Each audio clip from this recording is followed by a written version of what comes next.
What's up, internet? My name's Ori. Welcome back to the channel. If you're new here, hit that subscribe button. You like this video, hit that like button, hit that notification bell. You'll never miss a video. You'll never miss a stream. Today, we're breaking down Digital Daily number 5, and this was actually a good one. This one I enjoyed. It was filled with game talk. There was very little fluff, and I liked it. We got to see things that we haven't seen people talking game before, that finally started talking game. We got JM working for numbers. It's a lot to kind of go over, but let's start kind of at the top. First off, we start with a hot tub chat. This one really had no game talk with it. It was Zach, Vanessa, and Ty chilling in the hot tub. Eventually, Hope joined them. They were just kind of talking about missing home, how like you can't just like FaceTime, right, or anything like that.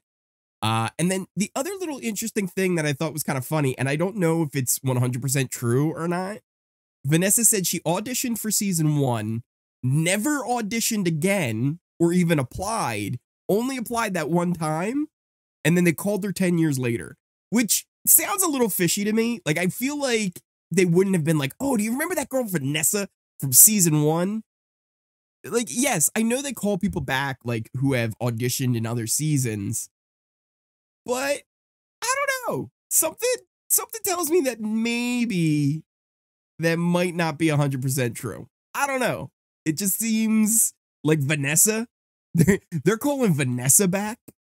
I don't know. Maybe the 10-year gap is a little too much, and she probably applied again more recently as well. But I do know that happens, where you'll apply for one season and then they'll call you like seasons later. But all the way season 1, I don't know. Maybe it's true, maybe it's not. After that, we got Dan, Santina, Rob, Jonathan ends up joining them. And they were talking about, too much salt on the chicken. There was a little bit of beating your meat conversation. Chicken. Talk about chicken. And other than that, it was just kind of your standard little kitchen chat. Nothing really going on. We then move over to Rob and John. They went to go play pool in the library. And eventually, Santina enters, but leaves fairly quickly. Like, she joins. She's like, oh, hey, guys, how's it going? Oh, you're playing pool. All right, see you later. And Rob makes the comment where he's like, she doesn't want to be close to me. Like, she does not want to be in the same room with me. And Jonathan's even like, yeah, I got that vibe as well. It was very obvious that, like, she was like, oh, Roberto's here. I'm just gonna dip real quick. Which again is really kind of funny that on the episode they tried to say like, oh, potential showmance is going to be happening between Roberto and Santina. It's like, no, if you've been actually watching your own digital dailies, you wouldn't have edited that way, because there is no potential showmance between them. If anything, neither trust each other anymore. After that, we started to get JM working on the votes to try and stay. He was up in the bedroom alone, and then we like heard Kuzi in the bathroom, but she eventually comes into the room, and that kind of starts the chat. And they were just trying to talk about getting numbers and what they could potentially do. He wants to know where Daniel and Anika kind of both sit. And he talks about how he planted a lot of seeds with Zach, hoping it gets back to Santina, because he really thinks that Zach is dangerous and was the one behind his nomination. He's right. He is right. That's what happened. He thinks for sure that Zach, Rob, and Shania would be voting him out. And then there would be like 3 more that are unknowns, because he's like, you don't put me up if you don't have the 6 votes. So, like, who are those other 3? And then he thinks he can get Kuzi, Daniel, and Anika as votes as for him. He thinks that Vanessa's going to vote out Renee. And then he wants to try and get Hope and Jonathan, but that's not going to happen. He also thinks Claudia might be swayable to voting for him to stay as well. But again, I don't think it's going to happen for you, buddy. And he thinks that Ty is with Santina, but only to save his own ass. And then, actually, funny enough, Ty walks in and walks right out. He's like, oh, conversation? I'm going to walk right back out. Don't want to be part of this. he also reiterated what he said on the last daily, where Santina came in, said, you know, Ty did that on his own. That was his decision. And then I was forced to kind of put up somebody. And then she left. Ty comes in and says like, oh, you know, Santina told me to do it. So there's that conflicting information that he's getting. It's a little bit sloppy from Santina and Ty. Like, at least get your story straight. Like, say whether or not you're together or not. But it is what it is.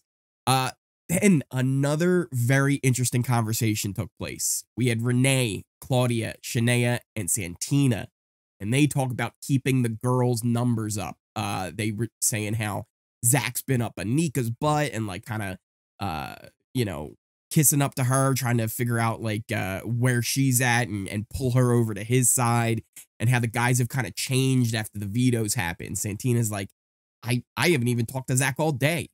So she's noticing that people are treating her differently.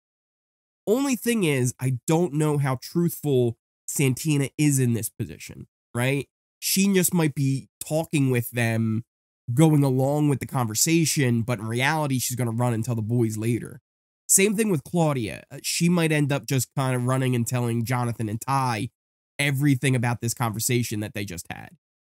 They also don't know where Kuzi and Anika stand. They talk about trusting Hope and Jonathan, and they're just trying to figure out like how to play this, right? Do they just move forward, playing under the radar, kind of pretending to work with the guys? Or as soon as they get power, do they try and make a move against the boys? So it's going to be interesting to see. Also, they obviously don't trust Vanessa, because as soon as Vanessa walked up, boom, they were like, oh yeah, like boys are cute. like they weren't talking game. She's like, are you guys gossiping? And they're like, yeah, that's what we're doing. Totally not forming a girls' alliance here or anything like that. We then ended up with Anika leaving that conversation, and she was having one with Zach in the Circle K room. And they were eventually joined by Santina, who were kind of just chatting about like how she's feeling, how JM is going around kind of throwing her under the bus to people. Santina didn't really get that from anyone. Like, she didn't hear that was happening. So that she kind of, this was news to her. There was also kind of a funny thing where Zach makes a very huge mistake. He goes, how old are you again? And Santina goes, how old do you think I am? And he pauses. He's like, And Nika's like, it's not that hard. Fire Lord with the biddies. How you doing, buddy? And then Jess, how are you, Jess? Hey all, how far are we into these recaps? We're not too far in, Jess. You haven't missed much. We've gone over kind of how that something that you'd be happy with. The girls potentially forming up a little group here. They might be getting together and doing something. Renee, Claudia, Shania, and Santina. But I don't know how truthful that is, because Santina could just kind of be playing along with them. And we didn't get to see Santina alone with any of the guys to fill her in on that as well. So we'll see kind of how that goes. Because when Zach, after he made that mistake about how old you are and stuff, Zach actually asked, like, hey, has Renee talked to you? Like, has she been talking any game or anything? And Santina just says, no game, just like personal stuff. Like, I like her, and like sometimes we'll like cuddle and stuff like that. But I don't know if she's lying to Zach there just because Anika's there, because I don't think she trusts Anika. So if Anika wasn't there, we would get that conversation and we would know a little bit more about what's happening. That's the big loss that we lose from the feeds. Because you could wait around and go, okay, I just need Zach and Santina in a room alone together, and then I can find out what she's really thinking. But because we only get these certain clips they show us, there's no way to know who's being truthful, who's lying, and like who's sharing what information with who. So it's going to be interesting to see how this all plays out. And I don't think we're going to get enough from the episode to really have a good idea of how it plays out, but that's what it is. That conversation ended up breaking up because Dan ended up joining it. So they moved over to a JM and Kuzi conversation. Santina is going to F it up and tell Zach That's the thing, Jess. I think Santina will eventually tell Zach. So I don't think she's going to be honest with all of that. So I don't know. It's hard to really get a good idea of who's more loyal to who right now because we have such limited information. But it's interesting to see, at least they're having the conversation that, hey, maybe we could join up and do something here. There was another really good one coming up too that gave us that. With the JM and Koozie conversation, they were kind of just talking about how they would handle HOH, like what he would have done if he was it. He thinks it's very dangerous to keep Santina around at this point. And Koozie actually talked about how it was funny. She's like, my mindset changed. At first, she was like, I saw you as a threat and I wouldn't want to work with you. But now, after getting to know you, I'm like, hey, like I'm willing, right? Like I'm willing to listen and work with you now at this point. And then Anika ends up joining, and we kind of flash over to a very weird convo between Santina and Dan, where they're just kind of chilling, talking about like leases and bills in this economy and how it was like cool that they're there. So it was really just a non-game talk between Dan and Santina. We ended up jumping back to JM and Koozie along with Anika, and they were just kind of talking about, is the house set? Are people's minds made up, or do you think people could change? And Koozie definitely said some of the people's minds are made up, but you can change minds. Minds can change. She talked about how her mindset changed earlier. Anika makes absolutely no promises, though. She was very clear. She's like, listen, I don't want you to like count on my vote. Like, don't count on me keeping you, JM. Like, you don't. She leaves, and like as she leaves, JM says, if I want to get her, I need to get Ty. Because whatever Ty does, she'll do. And Koozie like agrees. She's like, yeah, she used the veto on him. I don't think it matters. Anika's just not going to vote for JM to stay. I don't see it happening. Ty's not going to vote for her to stay either. Like, even if he convinced Ty, it's like, Anika's not going to follow suit, right? Something that was funny too, they talked about BBCan11 and how Koozie didn't necessarily want to watch it because she thought she was going to be on that season. So it was like kind of close to home for her. But she's like, when she did, she's like, I didn't get Kevin's game. Like everybody's talking about how good Kevin is. And I'm like, I don't know. I don't get it. I agree, Koozie. It's easy. He had a good game, but it wasn't as great as people say. And then Hope enters, and this is where it gets like really, really kind of funny, because Hope says like, oh, I can notice there's the divide in the house. And then JM's like, well, let's make an alliance, right? Like we can get a 6-person alliance and overthrow Santina. And Hope like doesn't respond. Hope just kind of lays there. He's like, I just came in here to lay down. He's like, I just came in here just to lay down and relax. And you want to talk about overthrowing the HOH? Now, that convo really didn't go anywhere because, again, Hope's not interested. And the next really interesting conversation we had was Anika and Daniel. So they were in the pool room. And this is the first time we're really seeing extended game talk from Daniel. And I loved it. I absolutely loved hearing what he had to say because he's got a good head on his shoulders. Like he knows the game and he sees what's happening. He just doesn't have like any agency to do much about it at the moment. So they were kind of talking about, you know, how they're being used for numbers right now and they don't think they can save JM, but should think about working together, especially with the people who are just kind of there floating around. They mentioned names like Koozie and Vanessa, that maybe they could get Jonathan and Hope. That's the one thing he's not right about. He does talk about, you know, trying to maybe get Dan involved too, but neither of them like him. So that's kind of a problem. And it was just Daniel pretty much flat out says to Anika, like, look, do you really honestly sit here and think the boys aren't working together? And she's like, oh, I don't know. Like Ty and Zach, they're the head of it, but there's lots of cracks, which she's right about, but also wrong about, right? Like the guys are working together. They've got Jonathan in there pretty good as well. So it's kind of like they're both right, they're both wrong, but it was still interesting to see them finally having that conversation in it.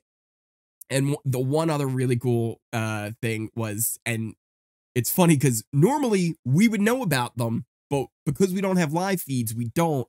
Daniel says, we've been in here for almost 2 weeks. I'm telling you, there's named alliances, and I'm not in any of them, and that's not good. So he recognizes that, like, I'm not in something, and the fact that I'm not in something means there is a majority out there that I'm not in. And Anika keeps talking about how, like, we could just be floaters right now. Like, this is all fine. Like, we could just float. Dan and Renee are the next targets, and once they're gone, like, we could figure it out from there. They'll need us. But Daniel rightfully points out, he's like, that's not a good idea. Because if you're not with a group, if you're not in a majority, and if you end up as dead, one of the majority ends up as dead last, who do you think they're putting up to save their person? Us. So if we're not in a group, we're in danger, especially with this dead last twist. So Daniel has a really good head on his shoulders. I just don't know if he's going to be able to work his way in and get numbers around him, because so much of the other groups are pulling in people. It's going to take a big thing to kind of drive wedges in between all these groups and split people up to make him be able to kind of come together. Did we get some vacuum cleaning today? Kay, thankfully, no, we didn't get any vacuum cleaning today. There was none. The vacuum was around, but she wasn't vacuuming. How are the weeklies been? Have they helped the live feed void? Fill the live feed void? No. This one was the best one by far. This daily was absolutely the best one by far. The ones beforehand, they have not been good. They have not been good at all. They'll have things like an hour-long just werewolf game or an hour-long double date. They haven't been good. This one, very little fluff, lots of gameplay talk, and it was really, really good. With that Daniel and Anika conversation, though, Zach ends up joining, and they were kind of talking about, what's JM up to, and Anika's like, oh, he's upstairs right now, working on Koozie. Says he's been doing that same pitch about like, oh, we got to work together and we can, make moves and stuff like that. Ty ends up joining and they end up starting to play pool. And then we do get another run upstairs with JM, John, and Koozie having a good little convo, talking about like, trying to get the votes, and Jonathan was there, so he's kind of pitching to him. But JM eventually leaves, and it's just John and Koozie. And John's like, look, he's a good dude, but, what's done is done. Like, John, like, pretty much he's like, boom, it's over, right? Like, JM's leaving. Like, I don't know why we're having this conversation. And then the last really interesting one. This is another really, really good convo that we got. Ty and Claudia, they're in the pool room. They're, playing some pool, quizzing each other on the house details. Like, oh, how many elephants are in this room? How many horses are in this room? There's some game talk, and this is where it gets interesting, because this is where the dailies end, and they cut it off. They both ask each other. She's like, so is there a guys alliance? And he's like, no. And he's like, is there a girls alliance? She's like, no. So they're both lying to each other. But they're supposed to be working together in kind of like a showman's thing. So it's interesting here, because if this clip is in order, and that's the one thing we don't 100% know if clips are actually in order, this seems like it is, just based on like how people entered rooms and the order in which we did get them. It does seem like Claudia had that conversation with the girls, didn't tell Ty. Ty's obviously working with some of the guys. He's not telling Claudia that. So they are withholding information from each other. Where that's going to lead, I don't know. Right? It's interesting. It's interesting how they're lying to each other like that. And that's where I wanted to get Zach and Santina. if we could have got Zach and Santina in a room alone together, we would have been able to find out more, right? Like who's more working with who's being truthful. She lied to him, but Anika was there. So like, does that really count? Not really, because if you're in a room with somebody you don't trust, you're not going to spill everything. So we need to get a time where both of them are alone. And does she fill him in on this? Like, hey, the girls were just trying to form something with me. I played along, but they want to do this. So we're going to have to see if that happens. I have also updated this like alliance chart. It's a mess. It's a mess. I'll be honest. I've added the girls group in there, but again, we don't know how truthful it is. I'm feeling a little less confident about that group of 5, only because, and again, this could just be her lying because she lied to him already. Claudia did say to Ty, she's like, I told you I don't trust Santina. But they do talk a lot, right? Like, I remember on the early dailies, we even got like an extended period where they were just both in the backyard chatting it up. She talked to Santina early on about the guys, but Santina didn't believe it. So are those two actually willing to work together? And what's going to be real bad for Claudia is Claudia has already lied to Ty. Will Santina lie to Zach? Because if Santina doesn't lie to Zach and she tells Zach about this group that just happened with Claudia, Zach's going to tell Ty. And Zach's going to tell Jonathan. So if Claudia withholds that information from Ty and Jonathan, that could blow up everything for Claudia. Claudia could be in real trouble. This all kind of holds on Santina. Is Santina being truthful in her not feeling the vibes after veto and people changing with her? Or will she hold true to this? I just don't know. I don't know. But that pretty much covers this daily. I think this recording went really well. If you guys weren't watching this live on Twitch with me and you're just watching this on YouTube, what are you doing? Follow me on Twitch so you can come join as we talk about this, join in the chat. It's fun kind of talking it out with you guys and then posting this up afterwards for people who can't catch it live. So thank you guys for watching. I hope you enjoyed it. If you are new here, hit that subscribe button. If you like this video, hit that like button, hit that notification bell so you never miss a video, you never miss a stream. Links to my Twitch, my Twitter, or my Discord, all in the description down below so you can catch that. And I will see you next time. All right, gotta get into my YouTube mode. What's that thing Bruno says? The tip of the tongue, the teeth, the lips, the tip of the tongue, the teeth, the lips. Get myself ready.